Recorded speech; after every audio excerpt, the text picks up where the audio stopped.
Friends, నేను మీ మధ్యలో Venkat. Village ఇవాళ మనకు ఎమ్మెల్సీ ఎన్నికలు నోటిఫికేషన్ రిలీజ్ అయింది.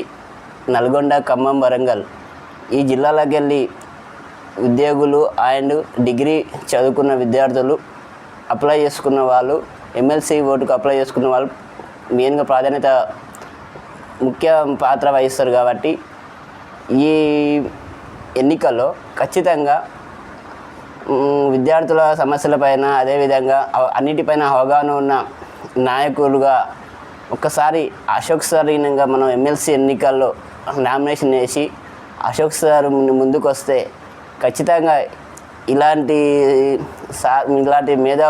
మేధావులకు, అదే చదువుకున్న వ్యక్తులకు, ఆ సమస్య పైన అవగాహన ఉన్న వ్యక్తులకు మనం ఖచ్చితంగా సపోర్ట్ చేయాల్స్తే బాగుంటుంది అన్న ఆలోచన.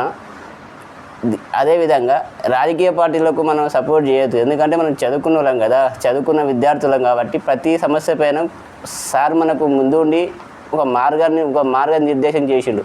అలాంటప్పుడు మనం సార్కు మద్దతు వేస్తే, మన సార్ పక్షాన మనం 10 మందితో ఓట్లు వేయించి అది చేపిస్తే బాగుంటుంది. దీనిపైన మీరు ఒకసారి కామెంట్ చేయండి, ప్రతి ఒక్కరు కామెంట్ చేయండి. చేస్తే బాగుంటుందా, ఎట్లా ఏందనేది మనకు కూడా కొంచెం అవగాహన ఉంటుంది. కాబట్టి ఖచ్చితంగా వీడియో చూసిన ప్రతి ఒక్కరు ఈ అశోక్ సారు ఎమ్మెల్సీగా పోటీ చేస్తే బాగుంటుందా ఏంటిది అనేది ఒకసారి కామెంట్ చేయండి. నెక్స్ట్ వీడియోలో మీ ముందుకు వస్తాను. Thank you so much.